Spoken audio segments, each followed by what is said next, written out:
then I can get it out to more folks. All right. Welcome, everybody. Thanks for joining us this morning. I'm Marilee, and I'm the statewide coordinator. And we have a couple of guests today that we're so happy they can join us. We have Tammy Hearon, yes. And she is also a fellow instructor and can take a lot of your questions about how she's applying Vogue Fit in her work. And we have Dennis Cleary, and he is one of the co-developers of Vogue Fit. And Holly Opatic is here as well today. So welcome, everybody. We're so glad that you're here joining us. And if you all would, if you could mute yourselves and introduce yourself in the chat, that would be fantastic.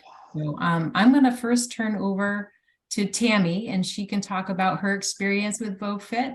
And you guys are welcome to unmute yourselves and ask her some questions just to get started. So thank you so much, Tammy. We're really glad to have you here today. Well, I'm happy to be here. I am a huge VoCFit fan. So, and I'll just tell the folks who are in this meeting, I thought it was mandatory. When I started 8 years ago, they were talking about VoCFit. And so I thought, oh, this is something I have to do for Project Search. And so I am very happy that I went in and did that initially, because it has been a huge time saver for me and just creates the most beautiful, accurate reports. Before, I was using other assessments like career cluster assessments, and it really didn't tell me it told me what the kids wanted to do, but it didn't give me the skill set level.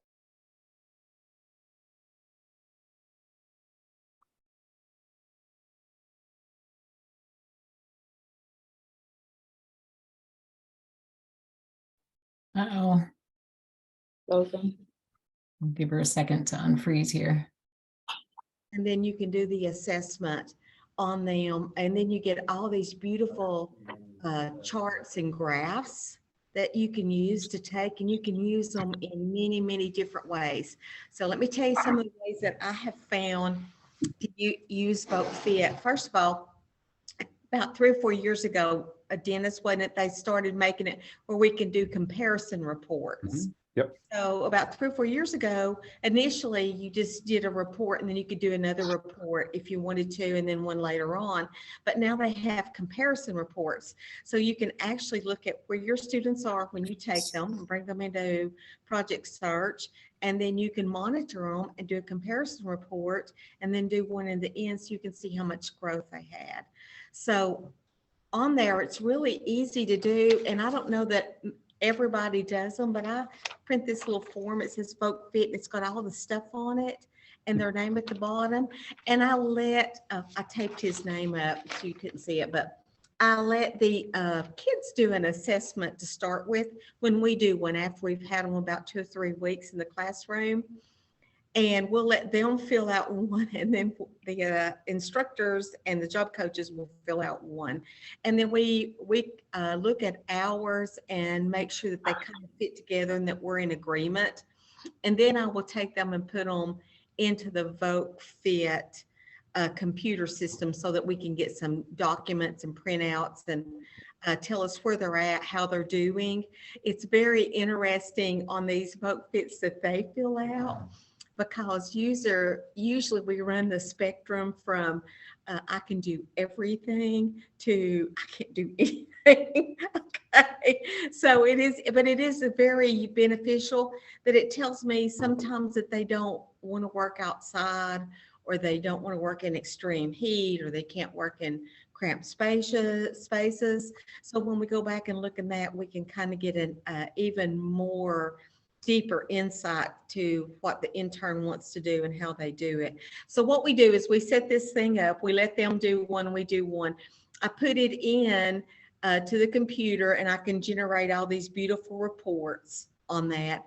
But I use it in several different ways. I use it just not as a document to look at what the student can't do. I use it as a document to look at what the students can do. So we pull out the things that we know they can do, and we start talking about them as in I can, I will statements, so that they can market their skills. Because lots of times when you take them to a job interview or somewhere, they can't talk about their marketable skills. What can I do? So we do a 5 for 5 or 7 for 7 every morning, where we review I can be on time, I can be a team player. So when they go out to those interviews, they can speak about that. So we have that on the documentation, that all the things that, and it comes in like skilled levels of, and I put it at the top of their highly skilled, some skill or low skill, and then they'll show up color coded on these forms that we generate. But we use that in one way, okay, so that they can talk about their marketable skills. On the other flip side, we look at the things in the yellow zones where that need improvement, that we can work on, that maybe we can actually reach that goal before the end of the year.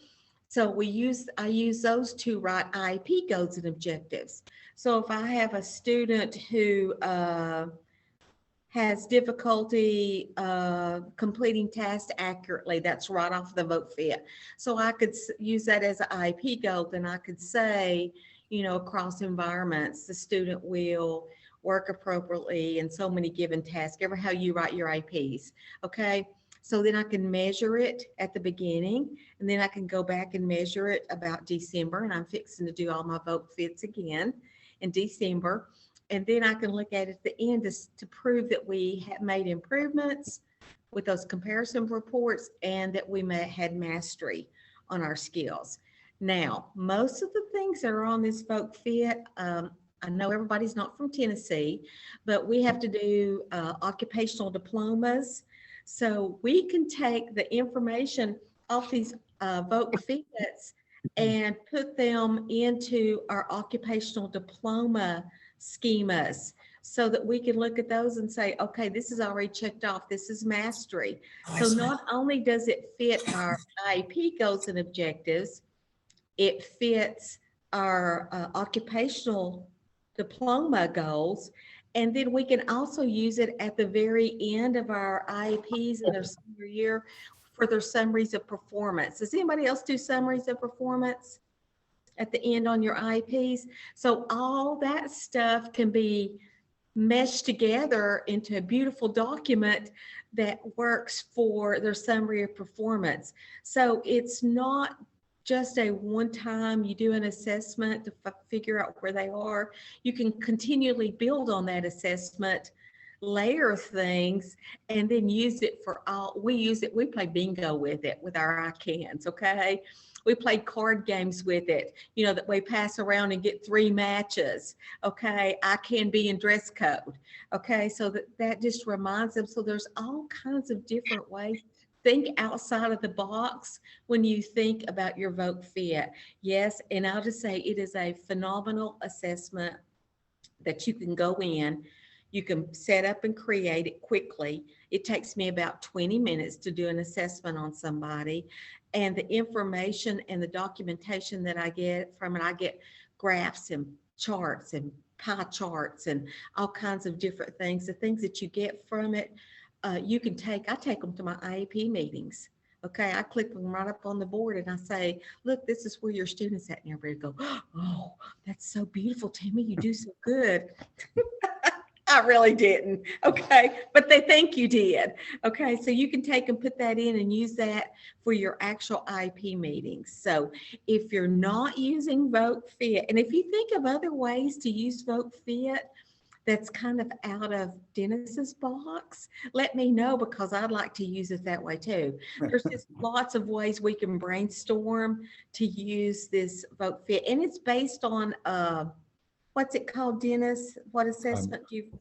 ONET.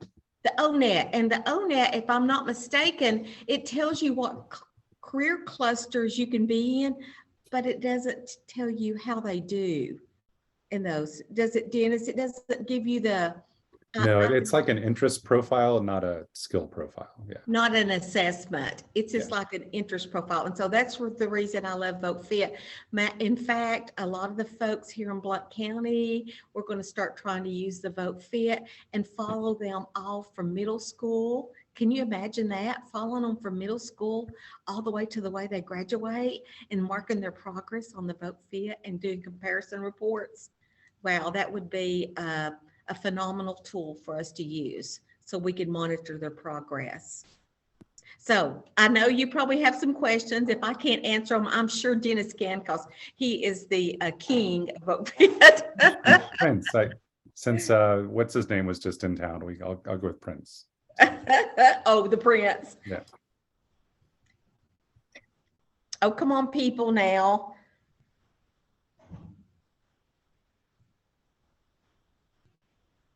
Does anybody use VogueFit? Talk to us about it, Lisa.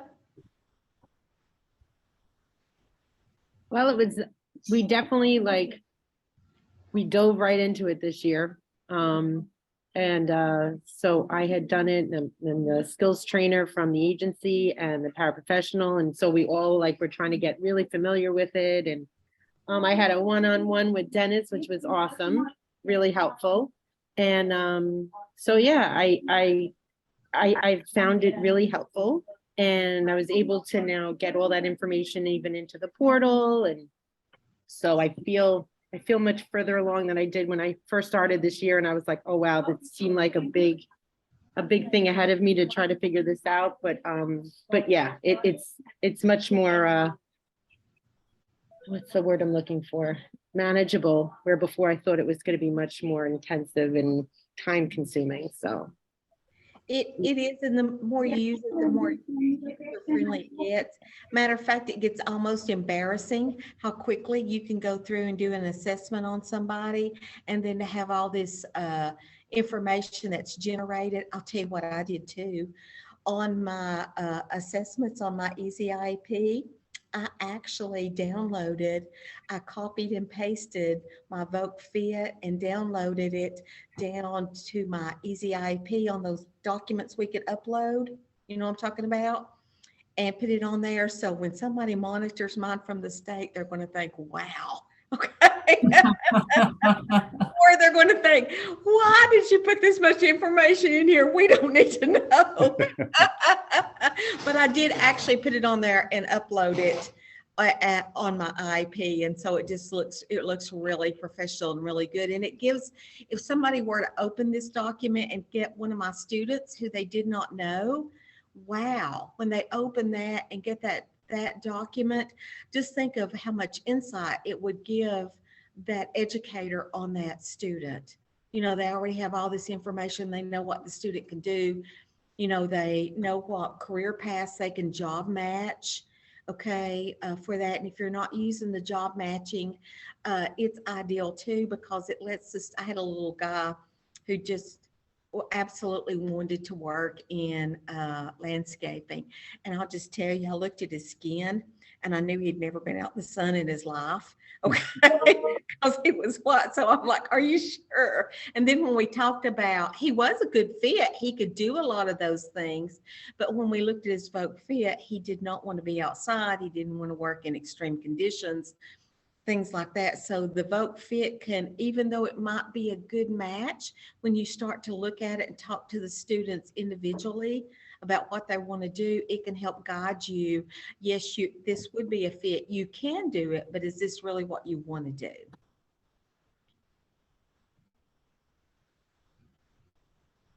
Do you all have any other questions for Tammy before we turn it over to Dennis? Tammy's much more interesting than I am. So if you don't, I'll have a few questions for you, Tammy.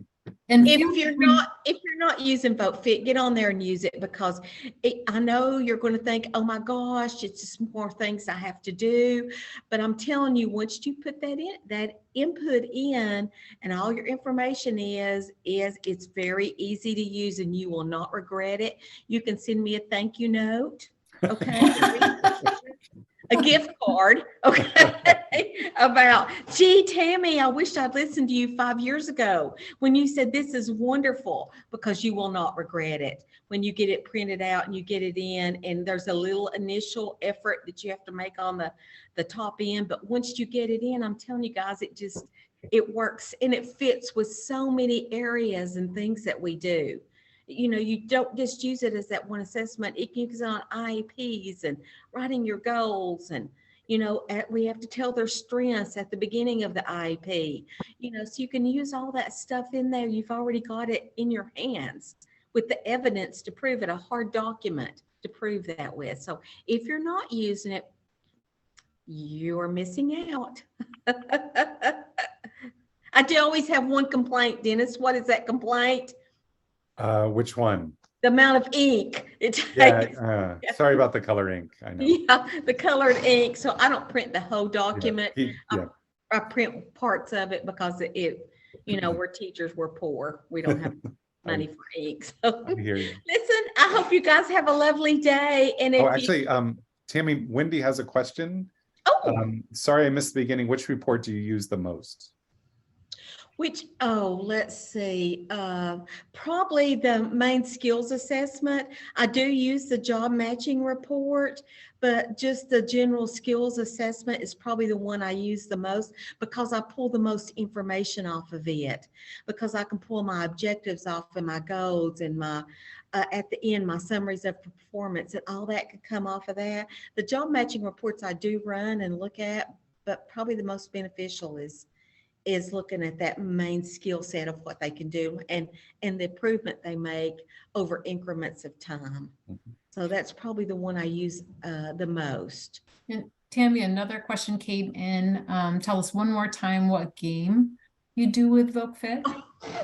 Okay, I went to the Dollar Tree and I bought some cheap cars, and I took my intern skills that they were mastered at, and I put them on there, like I can be on time, I can be in dress code, I am a team player. So I made them in sets of 3. And so I shuffled them all together. I had probably about 20 of them, shuffled them all together. And then we sat in a circle and we have this big stack, and you can only have 4 cards in your hand. And so you pull them up and we send them around. And when somebody gets a match of all 3, then they ring this bell and they say, oh, I won. And then they have to read, and then they read it to each other what they were working on and where that card might be. So it's just a really fun way to use what they can do. You know, sometimes they're down and out and they think that they can't do things, and they can. They have all these skills, but nobody's really talked to them about, you know, sometimes as educators, we look at the negative and all the things that they've got to do, and we forget about how wonderful they are already and all the things they can do. So this lets them remember, and I say to them all the time, I know how wonderful you are, but you have to be able to say it to people out in the community and show it that I can do this. Okay. And, you know, I am a hard worker. I have a good attitude. All those things that are on here, you know, we could pull off and make cartons. We could do bingo with them. We've got a bingo set too that we do with them. So just things like that as reinforcement tools, so they can know how wonderful they are, and they can talk about it to other people when they are trying to get job interviews and market themselves. Any last questions for Tammy? All right, I got a few, but you can type them in too. So Tammy, you may have been talking about it. You actually, you paused for about a minute. So this may have been, Tammy was a very active member of our curriculum team, both with redesigning our project search curriculum last year, and then our pre-project search curriculum that's coming out Monday is the word on the street. So that's exciting. So do you want to talk, so VogueFit is mapped to the curriculum. Do you want to just talk a little bit about how you use it? Yeah, so if you have, you can take and look at your VogueFit assessment, and you can say, gee, my student is struggling with, I'm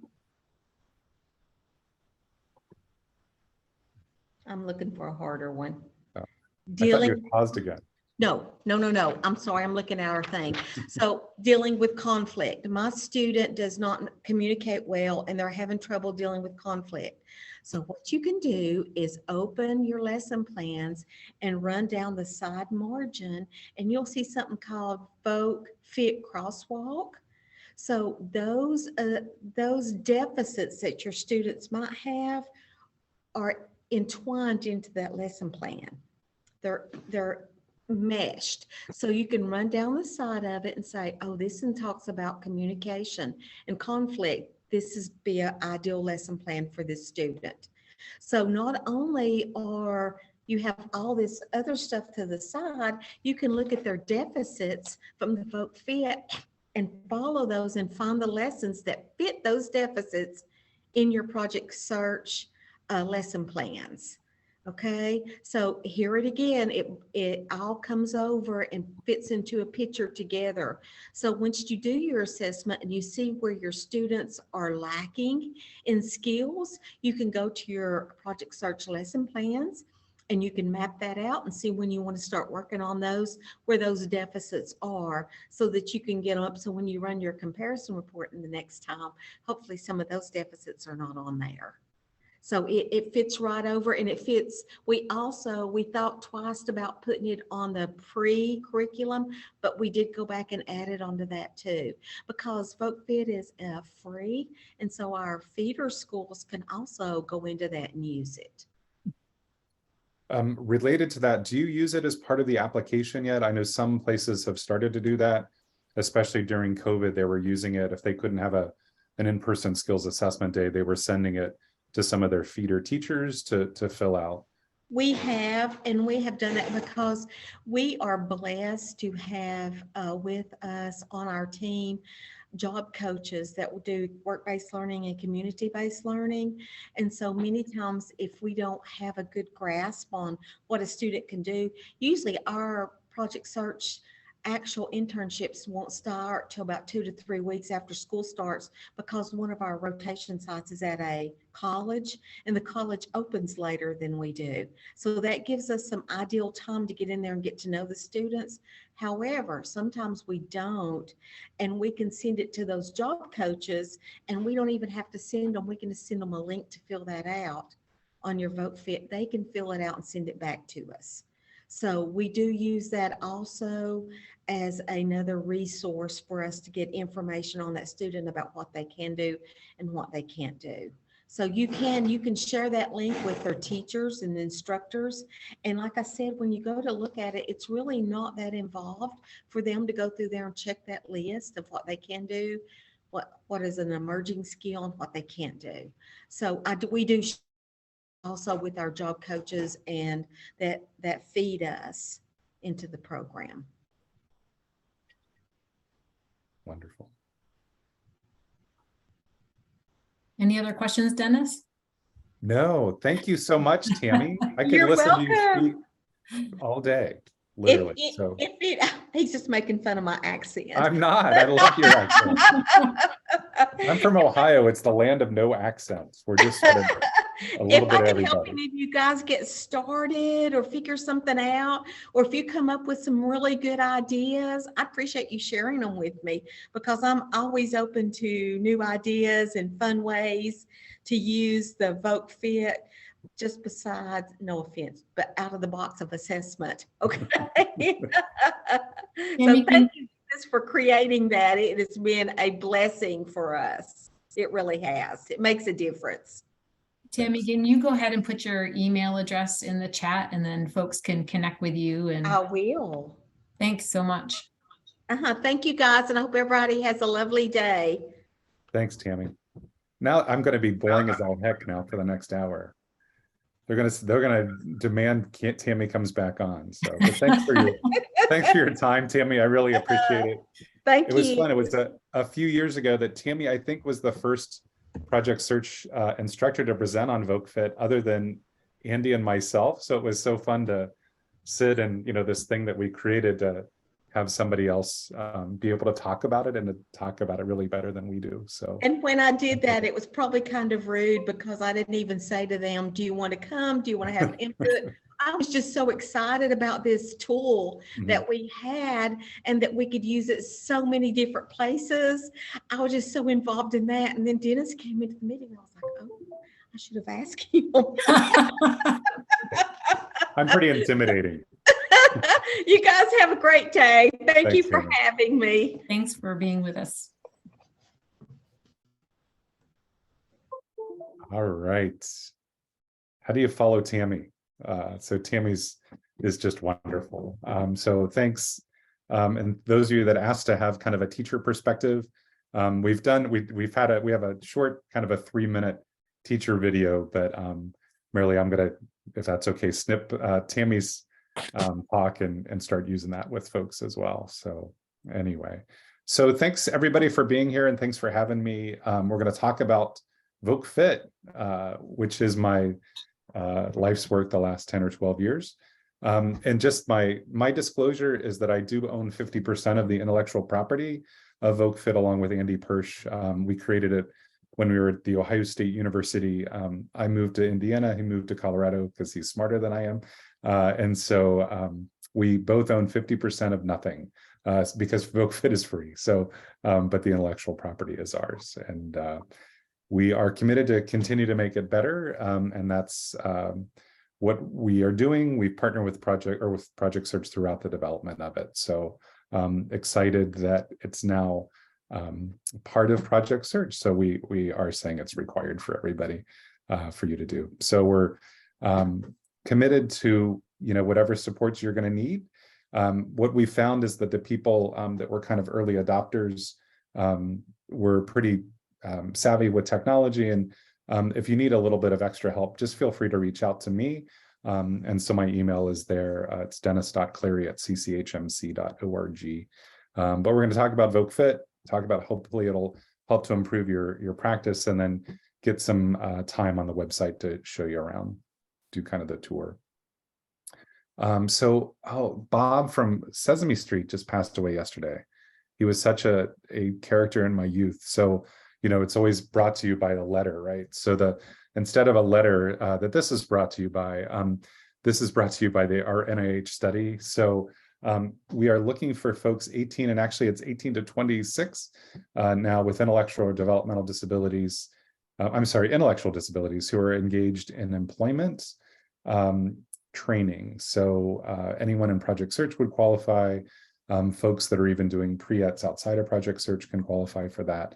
People in VR services can qualify for that. So if you're interested, the individual and their partner reporter is each reimbursed $40 for their time for a series of either 3 or 4 Zoom interviews over the course of a year involving VogueFit. So if you're interested, at the VogueFit homepage, there's a link that you can just click there, and then we'll reach out to you to see about eligibility for that. So, Dennis, if you have a flyer or something, I can get that out to people.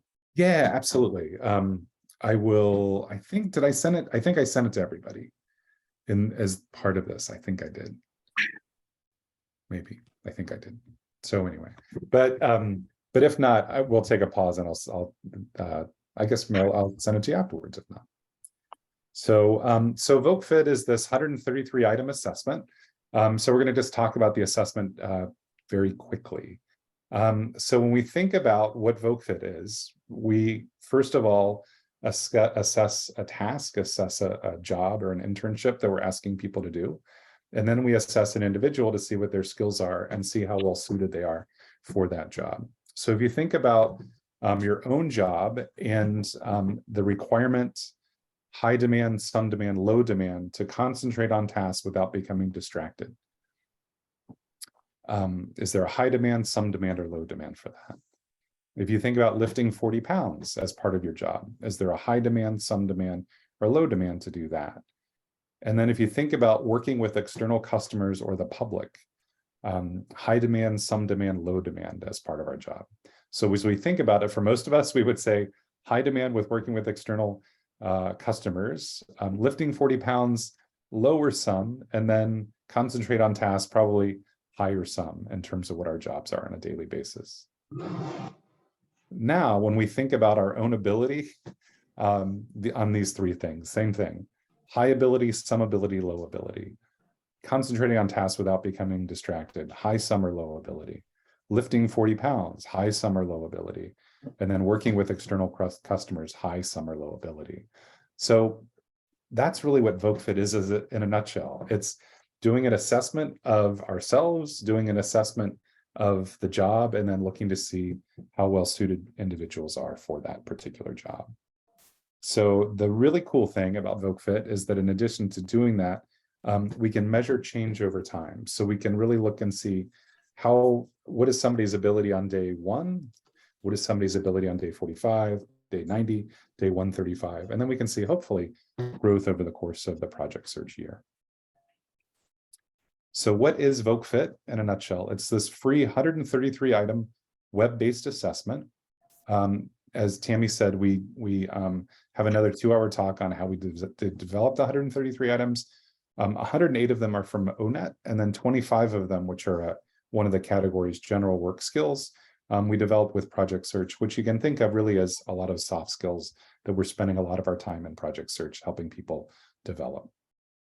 It's for individuals with intellectual and developmental disabilities. You can use it, and it's 18 to 22. You can use it with folks without IDD. You can use it with folks younger than 18 and over 22. You just can't say it's valid and reliable for that group. Our belief on VogueFit, as long as you're using it as a tool for good and not a tool for evil, have at it. Use it so that it works for you. Just to be careful that you're not kind of over promising any of the validity and reliability outside of that group. And so it is strengths-based and focuses on employment skills, not interests. We certainly care about interests. We all do our jobs in some way, shape, or form because they interest us in terms of what we're doing. So it's a really important piece of it. But in terms of people doing a job well or not doing a job well, it's really the skills that they have. And I'll show you how we take interest into consideration with some of the job matching that we're doing. It's a really cool job matching tool. That's what it was originally created for. We made it telehealth and teleeducation enabled right before COVID. So we went from almost 3,000 users to now we have over 11,000 users. And we do have this NIH committed to continuing improvement with VogueFit. So if there's something you don't like about VogueFit, feel free to reach out. We are, so VogueFit is not part of Cincinnati Children's or Project Search. We're our own little entity. And so we have to write grants and develop funding each grant to make things better. But we're going to hopefully continue to get grants over time to be able to do that. But we're very open to feedback on VogueFit to continue to make it better. There are 133 items. They're divided into 11 subscales. So we can look at, and we divided them this way, and there was kind of some statistical analysis to group them in terms of why they are where they are. But the nice thing about that is when you're entering the data in, it's just easier to kind of chunk it into similar things. But also when, as I said with Tammy, the curriculum, both the pre-project search and the project search curriculum are mapped to VogueFit. So when you can design, or when you figure out someone has a need, we can go to an evidence-based resource to help to fill the need. Long-term, the goal is to be able to look at your cohort in total. We're not there yet, but we're hoping to get there. That's not my dog. My dog's over here sleeping. Let's see, he's a cute little, he's kind of cute. He's a 5-month-old puppy. Well, now he's stretching in all of your honor. But anyway, geez. What was that about being able to concentrate for extended periods of time as a requirement for your job? But one of the goals is to be able to put all of your cohort in, and then to be able to assess the skill level of the cohort so that you can really use database decision-making to help you drive what parts of the curriculum you're focusing on. So for example, if attention is, we can maybe touch on that in class, but that one intern maybe needs to get some more intensive instruction or looking at adaptations or modifications for attention. So these are the subscales. All right, so we talked about ability, high ability, some ability, or low ability. High ability basically means you can leave someone alone in the room and they can perform that skill independently. Low ability, you're in the room with them, providing extensive support. They're still not able to do it up to the standard of the host business. Some ability is somewhere in the middle. Maybe they're 95% accurate, but the job required or the internship requires them to be 100% accurate. So they've got some emerging skill, but they're not quite there yet. So what does this look like in practice? To what degree does the worker demonstrate the ability to communicate face-to-face with other people? For this one skill, this one worker scores low ability, which is a 0. 0 goes to the cloud, and then we begin to build that profile, 0s, 1s, and 2s for each individual. So when you go and fill that out, this is what it looks like. You go through and high, some, and low, high, some, and low. As Tammy said, about 20 minutes, kind of the first time it's about 20 minutes. After that, as she said, the more you do it, the quicker that it gets. We have a guy in Florida that he says it's 8 minutes per assessment. So he has the world record for VogueFit. So those 0s, 1s, and 2s by subscales, we give you back eventually as a raw percentage score by subscale. So if you look at this individual, you can see the 100% for those 4 areas, and then 95% for cognitive abilities. So in clinic at Ohio State 7 or 8 years ago, and he was 14 at the time, so now he's 21 or 22. He might be in a project search program, I don't know. But he had autism, and so you can see this is a pretty predictable pattern. And so those scores, there are 11 items in physical abilities. 11 times 2 is 22. He scored 22 out of 22, which is 100%. Safety, which is at the bottom, there are 9 items in safety. 9 times 2 is 18. He scored 12 out of 18, or a 67%. So if you look at this, it looks kind of similar to someone that you might kind of stereotypically, I know when you meet somebody with autism, you've met one person with autism, but when you look kind of globally about what their strengths and what are the things that they need to work on, this looks like kind of a profile of somebody with autism, or at least kind of fits in, where I might think somebody with 14 years old with autism might be. So then this is useful, as Tammy said, and can help you to derive your IEP goals, really helps you to focus on what are the things that the individual is really good at, and what are the things that they need support to learn. And so again, project search teachers are always much smarter than I ever will be. And so at that same conference, there was another presentation by another instructor in Florida on Vogue Fit. And he uses Vogue Fit for those kind of hard to serve students. When, for him, it could be, and for all of us, it could be difficult to really identify someone's strength, if they have a lot of need. He went to Vogue Fit. 30, 40, 50 items that they had high ability in. And so if you're looking to create a strength, he's smarter than I am. So the requirement for VogueFit is that you use it. Holly is the VogueFit police. So I don't know, Holly, if you have your badge or not yet, but what makes sense for us is that you use VogueFit and assess the individual 4 times during the year. We say that because we want you to be thoughtful in making your decisions about internships and job placement. So as part of that, we really want the job developer to be involved in using VogueFit as well, so that they can use this data that you're collecting over the project search year to help the individual, make really good employment decisions.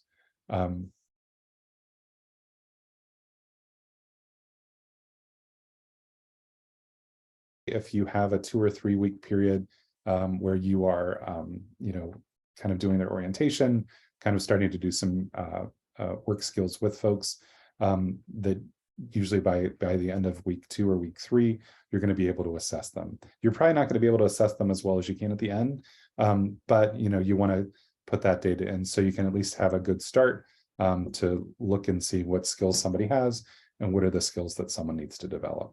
So a dream for me is that you would assess someone at the beginning of the year, and then you would look at their job goals. So I have an ice cream thing. So let's say somebody's job goal is to, be an ice cream maker. And that's what they really want to do. So we assess the individual at the beginning of the year, and then we find someone that is an ice cream maker. And maybe we just send them an email and say, hey, could you fill this out? Or we go there and we assess, do a task, kind of a task analysis, and using VogueFit to assess what are the skills that an ice cream maker needs to have. And then we look and see how well suited they are for that ice cream maker job. And then we've got these series of 3 internships to develop those skills over the course of the project search year, so that they hopefully have the skills they need, or most of the skills they need, to be able to be an ice cream maker by the end of the year. So that's kind of the goal. We're trying to figure out ways to operationalize that within VogueFit. We're not quite there yet, other than just sort of doing that process. But that's the goal. So from that data, once you've entered data from the intern, we have 4 different reports that we can run. The first is that student intern worker report, 1 intern at 1 moment in time. The second is a measurable skills change report. Where are they on day 1? Where are they on day 45, day 90, day 135? We have a rater agreement report. We can look at multiple raters of 1 intern at 1 moment in time, and then we can do a job matching report where we can compare the individual to different jobs or internships that we have access to. So one thing, again, VogueFit is as long as it's being used as a tool for good and not evil, VogueFit is not, at this point yet, I can't tell you from a statistical standpoint that VogueFit is a self-assessment for somebody with an intellectual or developmental disability. It was designed as a partner report, but we certainly have lots of places that are using it. Some of our interns absolutely can assess their own abilities. Some can do it with some type of decision support. And so I can't, as a researcher, say, yes, that's a self-assessment. We have a PhD student in Colorado State right now doing it as their dissertation. So hopefully in the next 2 or 3 years, we'll be able to say that it's a self-assessment with good data to back that up. But that being said, you can use it as a self-assessment. You just have to kind of keep that in mind. It's just, we're looking at, do we need to have, simplify language? Those 108 items that we pulled from ONET are funky. I mean, absolutely like clunky, and because it's government language. We love our ONET friends, but it's government language. So, we are looking to use simpler language. We're also looking to reduce the number of items for that self-assessment and to have visual support. So that's hopefully coming. Again, 2, 3, there's 2 of us that work on VogueFit. And we're trying to pull this Christine Parsons, who's a fabulous grad student of mine from Ohio State that then went to Colorado, because again, she's smarter than I am. And we're hoping that that'll be out soon. So how do we want you, or how are some other ways we can use VogueFit? It comes preloaded with 30 jobs from the Discovery Job Bank, but you can add your own internships and your own jobs from your particular organization. So I think that's a real strength of VogueFit, to be able to have that job at the hospital where the project search site is that we're looking to match someone to, because like a hospital transport position is very different depending on the hospital, because some places require that you transfer the oxygen and all those sorts of things from someone when they're getting into the gurney. Other places, the nurse is responsible for doing that. So we want to make sure, or the nice thing about VogueFit is it can be really, really local to your own internships and to your own job. So we talked on the left-hand side about ability, high ability, some ability, low ability. On the right-hand side, we're going to talk about job demand, high demand, some demand, low demand. So if you think about a restaurant and different jobs that occur in a restaurant, high demand would be a server that is welcoming you, taking your order, making recommendations. Low demand for interacting face-to-face with the public. I left that very important part out. So server, high demand for interacting face-to-face with the public. The sous chef or a dishwasher in the back of the house is probably going to have a low demand interacting face-to-face with the public. Some demand would be the busser, that's coming in, is refilling your water, is bringing the food to the table, is But if you ask the busser a big question, you're like, what dessert should I get to pair with this wine? The busser's probably going to say, hold on, let me get the server. And they're going to answer that question for you. So we have really good data that shows that a project search instructor and skills trainer have very good agreement, both in terms of assessing individuals and assessing jobs. That being said, the first time or two that you are going to fill this out, I would recommend that you kind of do it as a team so that you kind of, norm it to your team.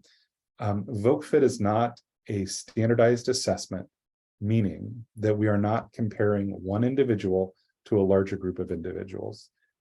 The people that we serve have a diagnosis. We don't need another, some other acuity measure to say that that they have a disability. What we're doing is we're comparing the individual to themselves over time.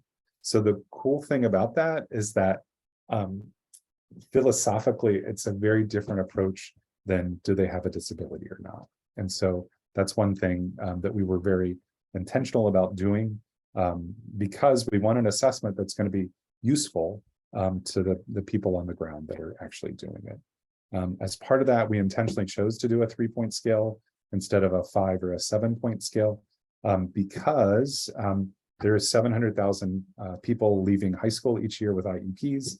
If we believe that folks should work in community-based settings, there are not enough OTs, PTs, speeches, psychologists, special ed teachers, VR counselors in the world to be able to do that. So we really created an assessment that families could do, that paraprofessionals can do, that a site manager and a host business can do without tons and tons of training. So that was an intentional decision that we made. So when we assess a job, to what degree does the job demand the ability to communicate face-to-face with other people?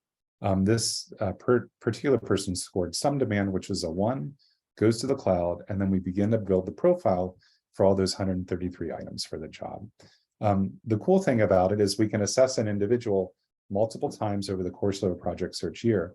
For your internships within project search, you only need to assess it once because we're not assessing it in terms of how does Johnny do this internship, but it's how does anybody do this internship.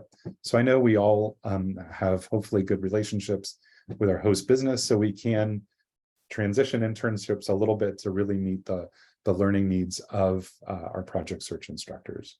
One really smart and cool way that project search instructors and skills trainers, that project search instructors and skills trainers are using VogueFit for is that, so say you've assessed Johnny at the beginning of the year and they want to be an ice cream maker. And there are these 7 or 8 skills they need to work on that right now the internships in your host business don't have access to. So how great is it to go to that business liaison and say, Johnny, everybody likes Johnny. Johnny wants to be an ice cream maker and we don't have an ice cream job here, but these are the 7 or 8 skills that he needs to learn. Is there a place in this hospital or whatever the host business is where they might be able to learn those skills? So it's a really good way of being creative and helping your business liaison, asking your business liaison to help you to kind of figure out what are some areas of the hospital or whatever the host business is that you can go and use for internship development as a good kind of backdoor way of doing that. Again, not something I ever intended, but project search instructors and skills trainers are much smarter than I ever hoped to be. So again, a really good way to kind of do that through the back door. Okay, so if you think about what we're doing, we've actually set up a math equation without telling you we set up a math equation, but that's kind of what we did. We have this 133 items that we're using to assess an individual that we're also using to assess a job. We're not telling you what job someone should do, but we're trying to give you data to help an intern and their family make that best decision. If we think about job matching, everyone's always said job matching is really important, and no one's really told you how to do that. So what we're trying to do is to give you data so that you can be systematic, data-driven, and analytical in how you're approaching this. So this is what the equation we've set up. To what degree does the worker demonstrate, and to what degree does the job demand? So that's the instructional prompt for both sides. We have 133 of these customized or common item stems. So the ability to communicate face-to-face with the public is one of those, with other people is one of those. Then we have this customized rating scale, high, some, and low ability for the worker, high, some, and low demand for the job. So as far as we know, we're the first people that have ever used the same 133 items to assess an individual that we've used to assess a worker. So because of that, I'm an occupational therapist by background. I would have come in and done some form of a functional capacity evaluation to really look at what the individual skills are. I would have done some form of a task analysis to look and see what the job demands were. Both are fine, they just don't talk to each other. So what we wanted to do is really to look at kind of a task analysis or a form of task analysis that can talk to each other and can help us with those matches. So this is the VogueFit algorithm, and this is where the colors come from that Tammy was talking about. So if we think about high ability of the worker, they're really good at it, and there's a high demand. They need to do it often. That's a mastered skill, and that's green. I'm Irish, which may have been why I took a little shot at the Prince being in town, but that's a whole other issue. So green is good, mastered skill. High ability of the worker, some demand. They're really good at it. They need to do it some of the time, all the time, not all the time. Still a really good thing. Some ability of the worker. They have some emerging skill. They need to do it some of the time, but not all the time. So in the project search model, we think that's a really good thing and a really good way to help people learn. So we call that an area of intervention. The next one, some ability. They have some emerging skill, but they need to do it all the time. So that can be a little rough from a learning standpoint, can put a little extra pressure on. Some people can certainly handle it. Some people, we just have to be careful in terms of how we're adding that. So we call that a demand, and that's orange. Low ability, they're not very good at it, and they need to do it a lot. We call that a con, so that's red. Red does not mean no. When you come to a stop sign or a red light, you don't stay there forever. You come, you look, you get some information, and we eventually, hopefully, proceed through that intersection. So it just gives you some data, and doesn't mean no. The other thing is there can be some false reds. So especially that first time you're doing the assessment, if it's in that first 2 or 3 weeks, some people are actually starting to add VogueFit items to the skills day so that they're getting that information as part of the skills day. And I've got a sheet. I didn't share that, but Marilee, I will definitely share that with you afterwards to give you just some ideas. I had an OT graduate student last year to help encourage using VogueFit as part of skills day. But there can be some false reds where if you're not sure what to put, you're going to put low demand or low ability. So that first time you assess them, you just may not have seen that ability. That's pretty common across any type of an assessment. The last thing is that if there is a low demand, it falls out altogether. So low demand means kind of no demand. And so we're growing in Canada. So I know anyone in Buffalo is going to be excited about that. So we have a lot of programs that are developing in Canada right now, but my job currently doesn't require me to speak French. So because I can't speak French, it shouldn't count against me in terms of a job match. And so that's why in the same sense with VogueFit, we had it fall out altogether. So the first thing is when you go to VogueFit and you log in, you actually go into a separate website, which is app.vocafit.com. So my encouragement for you is to open vocafit.com separately, because then you can use our support tab. So if you forget how to do something, it's always going to be right there for you. We'll go over kind of creating organizations and that sort of thing. The other thing is we don't want you to use student names. So we'd ask you to use a code, not a name. Typically, initials and graduation year is popular. Some people are using the 5-digit project search code. The graduation year kind of makes more sense because you can sort. Once you start getting multiple cohorts, it gets a little tricky. So you can sort by year, and you can archive people too. So if we have time at the end, I can show you some of those little tricks of the trade. Okay, how are we doing? Questions about anything? Holly, do you have a question? Any questions at all? Otherwise, I'm going to take you to VogueFit and we're going to run through that. I do have a couple of questions. Sure, absolutely. So we've run at our project search, we've run it with the interns, we've run it with the LAI job developer, we've run it with my AT, I've run it with the students. But then I know when Holly spoke about it at the project search refresher, she said something about how we need to do one for the job itself. So then how do I make sure that when I look at the reports or look at what's been run, it doesn't tell me, it only says my name, but I can't see the other ones. So how do I know which one is the one for the job and then which one is for the other people that have filled it out? Yeah, so the tricky part in terms of something we did 9 years ago, that still is haunting us, is that our data rule requires that it has to be assigned to an individual that is within the organization. So that's why when you are emailing it to people, it's coming back as your name, not other people's names. So we're working on that, but that's probably actually going to take our next grant to be able to have the ability to do that. But you can look at when you send the request for someone to fill something out, it'll come back at that same date and time in terms of, so that's just the only way you can do it. And I'll show you when I go to VogueFit how you can track that down. I know that's obnoxious and we're hoping at some point to do that. But again, that's probably going to be the next grant. So sorry about that. So then just kind of jumping back to if I run it based on the job, is it now too late to run it based on the job at this point? Because we're about to go into our second rotation. So we're going to do another one for the second rotation.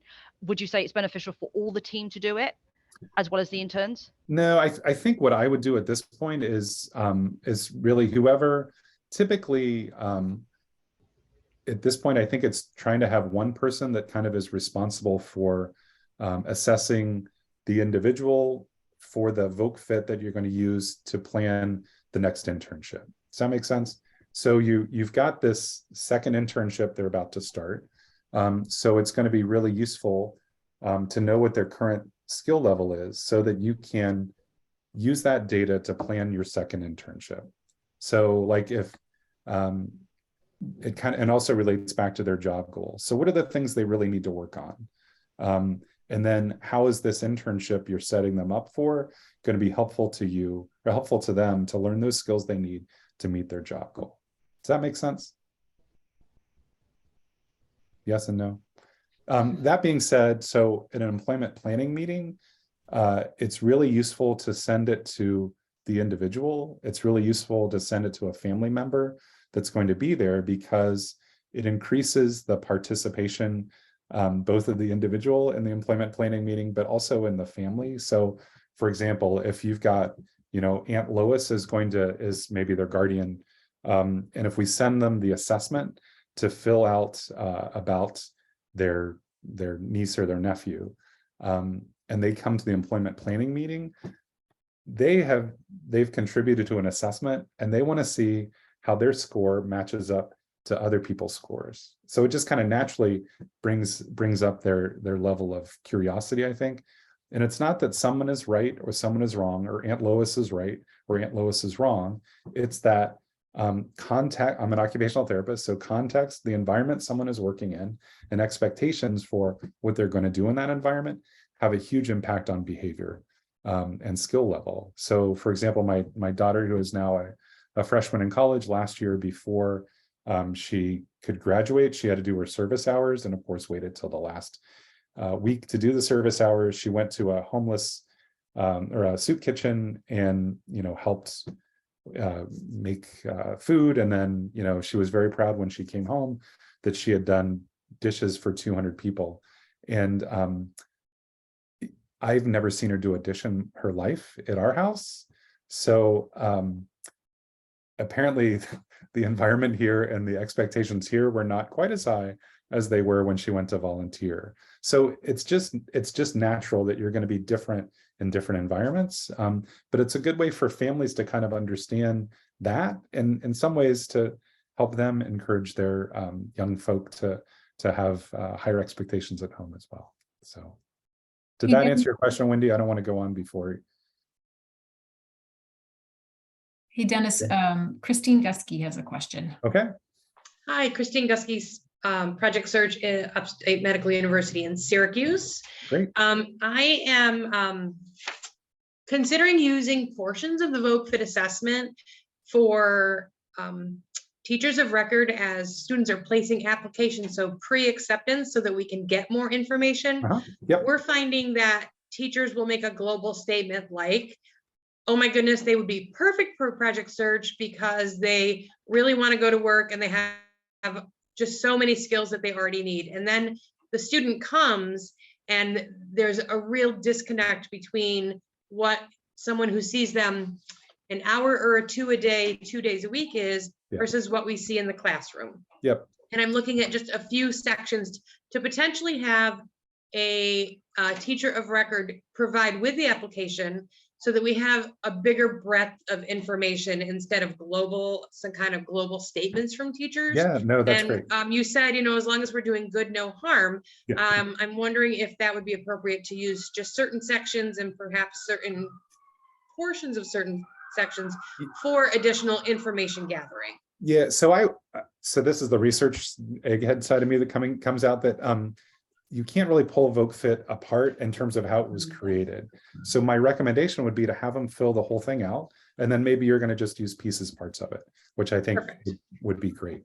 But also you can send it to them electronically as well. VogueFit is also free for your feeder schools to use. I think it's really good, especially as you said, if you have kind of a transition program, especially if they're doing some community-based experiences that feed into you. Those are awesome teachers and especially paraprofessionals to fill it out for you.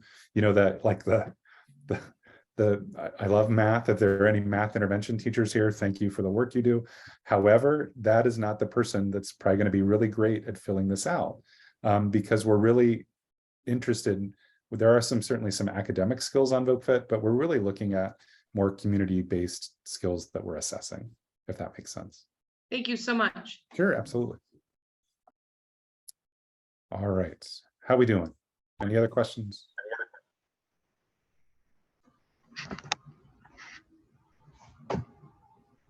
Okay. So now we're going to go to VogueFit itself.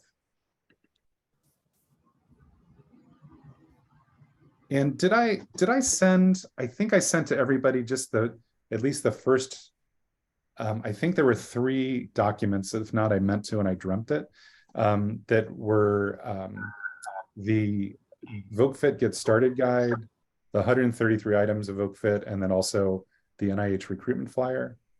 Did everybody get that? I'm not sure. Okay. If not, I'll resend that. I'll double check. Okay. So this is VogueFit itself. If you go to the support tab, everything you need to do, VogueFit is here. On the left-hand side, if you can't hear enough of my voice, there are 12 short 3 to 5 minute videos to walk you through each of those sections. On the right-hand side is the same thing if you've had enough of my voice in PDF. So that is there.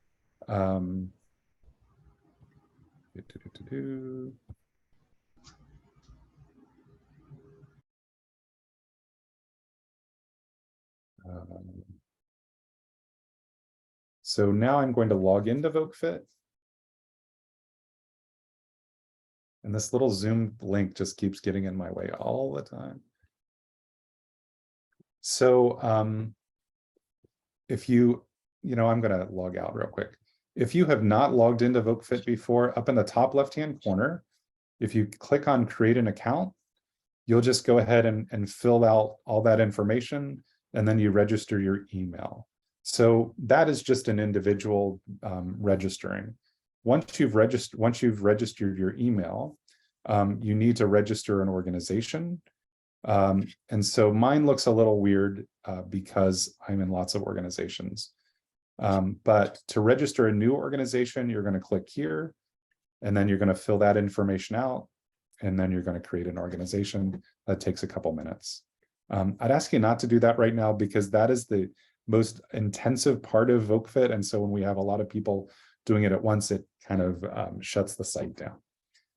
The other thing you can do is to request to join an organization. So that is that second red tab. And then, so let's say Buffalo.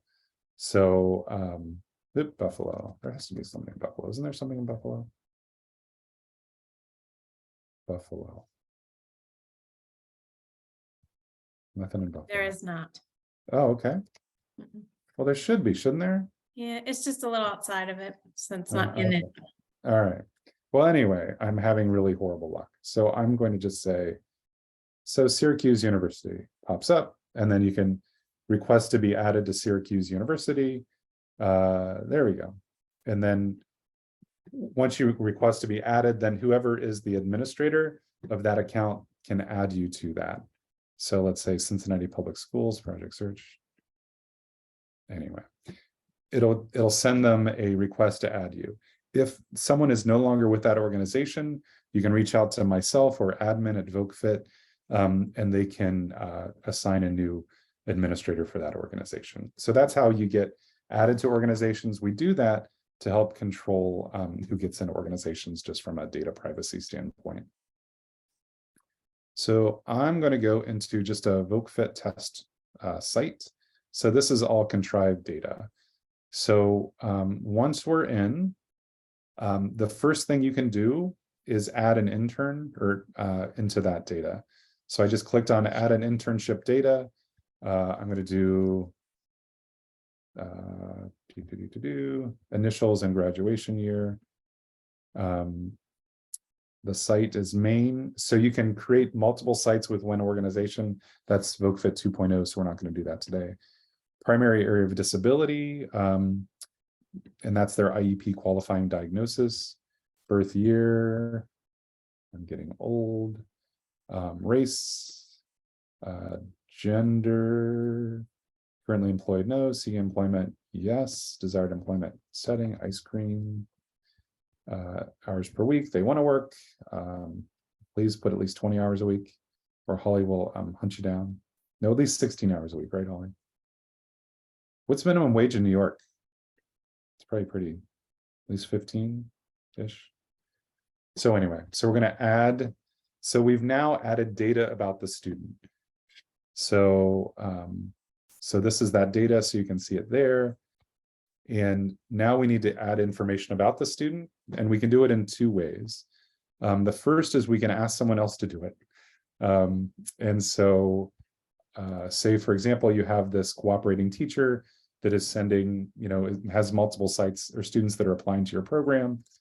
Please fill this out about Juan. Thank you. Because they will get a response that'll say, please fill out DSC 2023. So they will have no idea who that is. So I would recommend sending them an email first and saying, please fill this out. If you go back to the support tab at VogueFit, there is a video down here that says, what does sum, high, and low mean anyway? It's about 5 minutes, and I can explain it to them so you don't have to. So you can just copy the video URL and then tape that into, do that. And I know you're saying, shouldn't that just automatically do that? And absolutely it should. Here are instructions to assess on. And then you can just hit send request, and it goes to their email. If it is, so say that as an instructor sending that to a skills trainer or that's in your organization, they will get an email, and then it also shows up in a to-do list for them to do that. So that's one way. We can ask somebody else to do it. We can also do that ourselves. So the first question is always, is this about a real person? And so this is not, and we do that. That's just a research protect the database thing, because we can look at the macro data, which we do. So the first time you fill it out, it's going to ask you questions about you. What is your role on the team? How long have you been working in transition? Who do you work for? Those sorts of questions. Again, egghead research questions that we'd just like to know. And then you're going to go through and you're going to fill that out. High, some, low, high, some, low. So it's important just to be accurate about this. So for example, when we're assessing somebody that uses a wheelchair, if they have low ability to stand, run, twist the body, those are important things that we know. It's not that they're ever necessarily going to, learn those skills to be able to stand, etc. But we need to know what adaptations and accommodations they might need. So again, good information to have. So you're going to go through and fill that out. The first time it's going to take you 20 minutes. After that, it's going to take you less. Most people, it's less than 15. So I'm going to go back. Oop, back to worker. So that's how we enter data about the intern. So then we can run these various reports. Actually, we can't because I haven't entered data about this particular student. Sorry about that.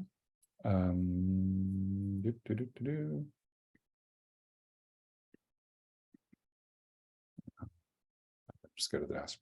When in doubt, you can go to the dashboard up on the top right, and that's kind of gets you back to your home screen. So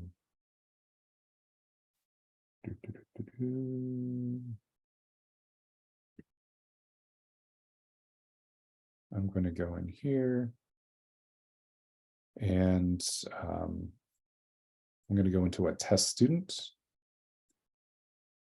And so the question that you had about so this is how you track down who completed these various assessments if they're not in that organization, Wendy. So that's how you would do it, to look and see this request January 19th, 2022 was complete. And so that's how you can track down, when you're looking at summary reports, who actually filled it out. So I'm going to do the student intern worker report. I'm going to look at January 19th at 4:42. So this is one student that multiple people have assessed.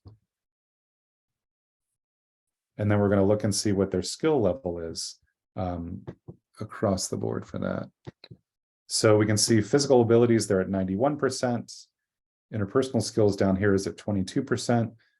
We like to say is when in doubt with VogueFit, if you click on something, something's going to happen. So I clicked on the higher task. Oops. If I click on higher tasks, it's going to show you where they scored. So let's say restocking supplies is something they're really going to work on. I made that essential, it goes to the top. You can generate a sharing link here. So and then you can copy and paste it, and you can send it to people via email. So you could send it to a family member. You don't want to add the family member to the organization, because then they can see everybody else's data. So again, telehealth, teleeducation enabled. So that is student intern worker report, one student at one moment in time. Measurable skills change report. So one student, even though this is 4 minutes apart. So I was able to fill this out in 4 minutes. So that was pretty good. But again, it's just data to show you what reports look like. So I'm going to run that report. Where are they on day 1? Where are they on day 45?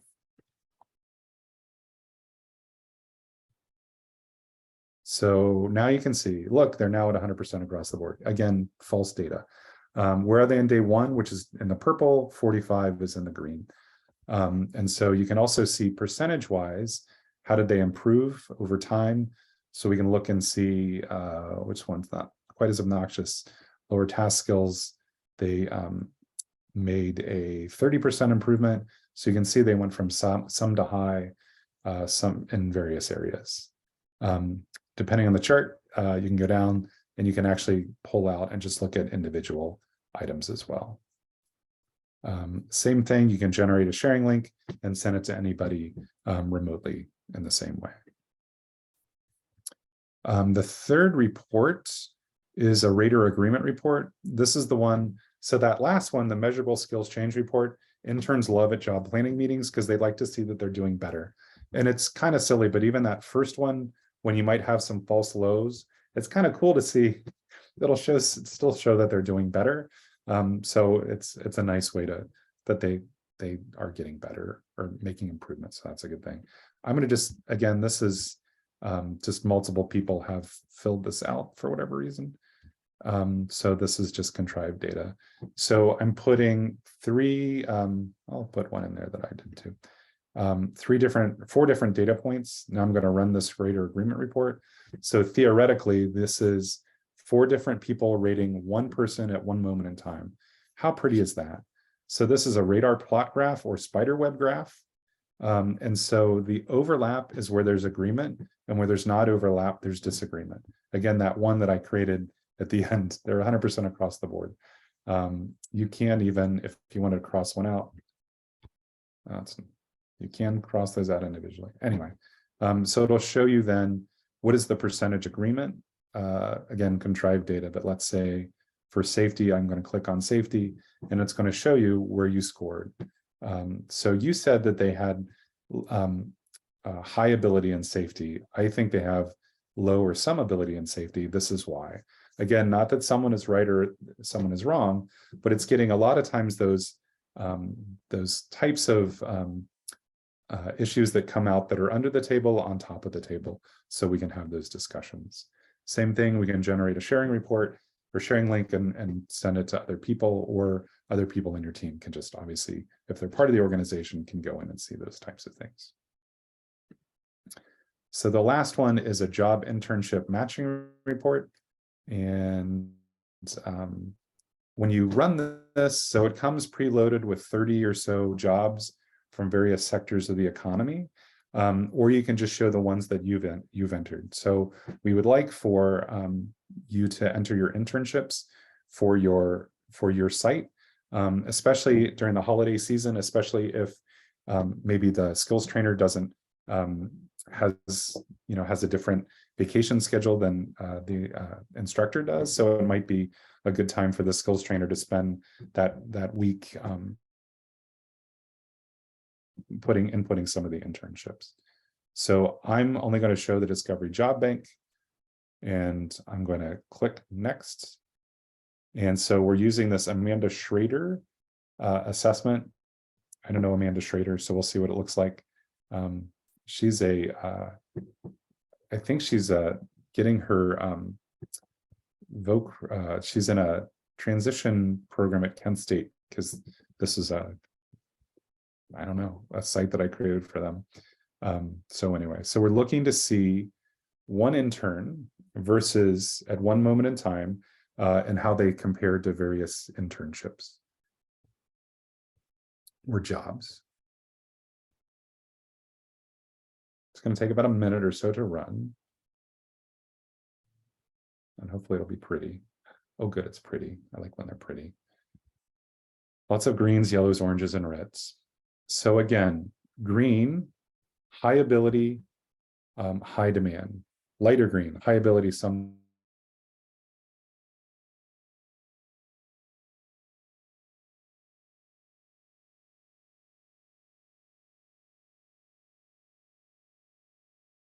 On with the intern. So 2 things. If we are looking to match someone to an internship, we're looking in the yellows, oranges, and reds to help them develop the skills they need to match their job goal. If we are looking at employment, we're going to really focus, and we want to have more green, right?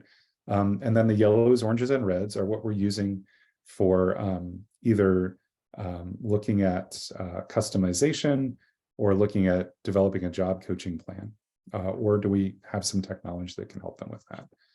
So we're going to go through, and let's say this individual is interested in a retail position. So we'll go through and we'll just click on anything that's kind of in the retail field. So an usher at a movie theater.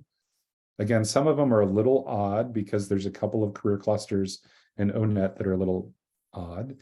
Not odd, especially, like the arts are a major part of our economy. Baggage porter. Just trying to go slow so no one has any headaches after we're done with this. We'll say a hotel front desk clerk has some sort of retail stuff to it. Baker, patient care assistant, agent repair worker, bank teller. So again, we're sitting down, we're having these conversations with them. Is that something you'd like to do or not? So now at the bottom, I'm generating the JMR, the job matching report. So we're looking to see one intern at one moment in time compared to these 4 jobs that we've looked at. So the usher job, general store clerk, retail sales, hotel front desk clerk. So you can download that as a PDF. I don't recommend printing it, as Tammy said, after you do that. Each one of these is about 15 pages. So this PDF is probably 60 pages. So if you can store things electronically in like Smart IEP or any of those things, great.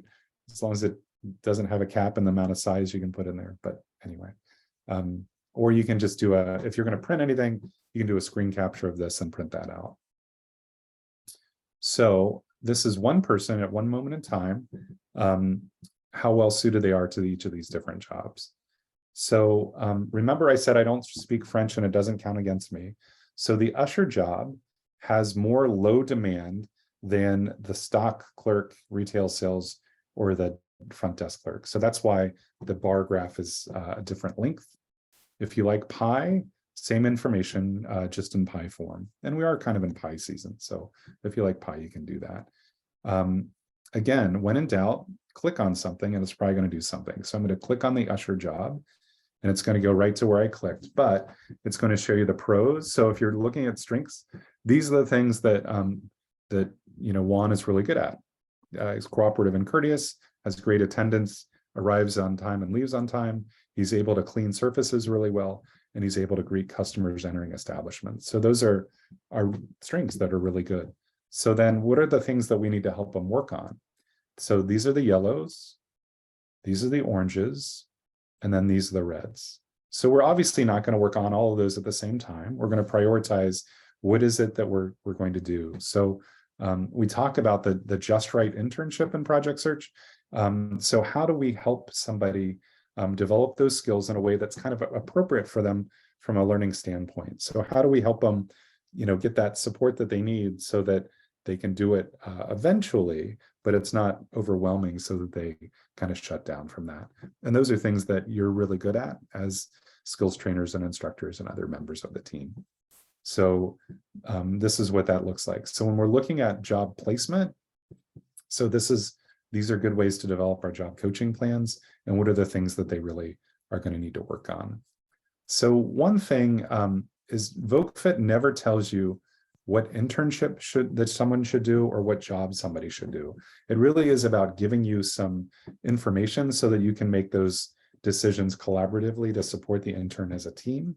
And so some uses that have been really useful for some teams are that, maybe, that Juan wants to, make ice cream and you don't have an ice cream position at the hospital, but you have central sterilization supply. Making ice cream, not as much as beer, but making ice cream, it's really important to have a sterile environment, right? So there are probably some skills in that central sterilization supply that are going to really help Juan as he's, developing his career as an ice cream maker. So those are things that can be useful to you in terms of communicating why you're making the decisions you're making to the intern and for their family.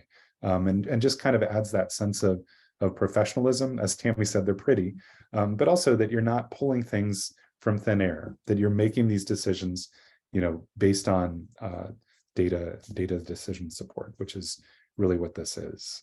It's data visualization.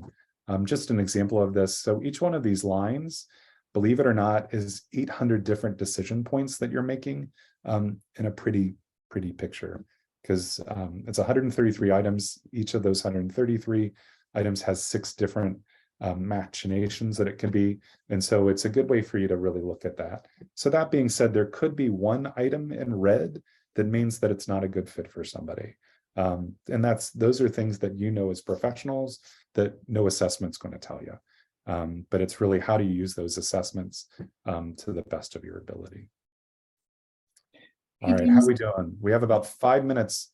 I want to have as many questions as possible, but Tammy does a better job of answering questions than I do, but I'm happy to answer any questions. Dennis, there was a question from Wendy. She was wondering how to get the internships into the database. Okay, great. I didn't show you that, did I? So when we add the internships, It's over on this side. It's the managed jobs side. And so the first thing you're going to add an internship or job. So name of the job, you can see I have an ice cream thing, ice cream maker. Yeah, it's the third time I've used it. I'm sort of a one-trick pony. So we're going to look at what category they're in. So these are the ONET career clusters. So this is accommodations and food service. We need to provide a SOC code. So stock code is from ONET, Standard Occupational Classifications. So I'm going to click on that. Right above the blue, there's a line. So I'm going to put ice cream and nothing comes in. So if you go to onetonline.org in their search tab and you put ice cream, it's going to say food. So they have more money than we do. So we have a more basic function than ONET does. So if you put food, you're going to find what are the things that are going to come closest to what we're doing. So counter attendants, cafeteria, food concessions, coffee shops, food servers, non-restaurants, food preparation, serving related workers, all others. So I'm going to connect that. If any of our VR friends are here, VR loves these SOC codes because it ties into your local labor market to see whether or not there is a demand for food prep and serving related workers right now in that area, so they can support the job goal. So this is SOC code 35-99.00. Make ice cream. So you're going to do a decision. Hours per week, it's full time. Hours, wages per hour, it is $18 to $24. Are they hiring? Yes. Have they hired somebody with a disability? Yes. Are they open to hiring someone with a disability for the position? What an idiotic question I asked 9 or 10 years ago, and we're still asking because of some data rules. So let's put yes, so we don't have to report them that they're not willing to hire somebody for a disability. So now we've added this information about the job or internship. And so the SOC code is a little tricky with internships. I'd also like to have a check where you put an internship instead of the SOC code, or instead of a job, because our internships are not jobs, they're part of jobs for training purposes. And so that's the tricky part. So just do the best you can in terms of coming up with that SOC code. Same thing, we can email that assessment request now. If you have a good relationship with the department manager, you could send it to them and ask them to fill it out. Or you can complete that yourself now. Same thing, is this a real internship or job? No. And then you're going to go through and put high, some, and low demand. Same thing, take you about 20 minutes the first time you fill it out, less the more that you fill that out. Does that help, Wendy? Okay, great. Another question came in, and what do they put in for wages and hours? What do you put in that section? For the internship, that's where I wish we could go. So you can make it up. Okay. I know. So just, yeah. The other fun thing is that, so we use this now in, I think we are in about 19 countries. Project Search is in 10 countries, but Turkey, for whatever reason, we have a lot of friends in Turkey. So then there, you know, how many pounds are they getting paid? How many euros? I don't know. So again, these questions we asked 10 years ago that we're still asking. Hey, Dennis, one more question, and then I think we're going to have to wrap up, but Dennis is always available. So he is super fantastic, and you can email him directly with any questions, and can they set up individual meetings with you? Yeah, absolutely. I just got a request. I don't think it was from New York. It may have been from New York for a training. I'm taking the week off between the holidays. So other than that, and I'm going to be in California for a week in January to do a Vogue Fit talk. So that's not to rub it in, but those of us that are in the Midwest and Northeast, we need to leave the Midwest and the Northeast when we can between November and April for our own mental health. So that's kind of what I'm doing. So, but no, happy to, I will put my email again in there for you. I'm also, do birthday parties, bar mitzvahs, whatever you got. Sort of kidding about that. But if your school district is interested in training to use VogueFit for other transition programs, it helps you to recruit for Project Search and also helps me to recruit for the NIH. So I do have some availability to do that outside of project search as well. Hey, Dennis, one last question that they had about VogueFit, and that is, on my job matching report, I have incomplete status. So when I click on complete, I get the 500 server error. What can they do? 500 server error is, so I think if you have a minute, I can stay on afterwards. Marilee, I don't know if you have time that I could do that and walk you through that. 500 server errors are okay. Are very exciting. We love our 500 server errors, but I can work you through that. Sometimes there's somebody has been anyway, I'll walk you through that. Yeah, that's like VogueFit 2.0. And we actually are doing we now are starting I'm doing my first VogueFit 2.0 training for Texas next week. So I'll have a VogueFit 2.0 series on kind of once you have the basics down, what are some other cool things you can use VogueFit for? So thank you so much, Dennis. We really appreciate you. Absolutely. And appreciate your ongoing support. And before everybody hops off, I just wanted to mention that the Project Search National Conference will be in Milwaukee, Wisconsin this year, July 11th through 14th. So start early for asking for support. And then the in-person regional meetings will be February 8th. And that will be in Manhattan, and the February 16th will be in Canandaigua. So I will get you out the location information now that we have it. And there'll be more information to come as far as what we'll have those days. So anybody can go to any of the regional meetings. It doesn't matter what location you're from. So thank you all so much. Really appreciate your time, and have wonderful holiday seasons. Thanks, everybody. Have a great night. I guess day. It's still day. So Nancy, Marilee, can you make Nancy a co-host, and I can just go ahead and look at that? You might have to walk me through that. I'm going to stop. Let me stop recording. Do you want me to pull mine up, Dennis? Yeah, if you could, that'd be great. Okay, I have it on another computer, but let me see.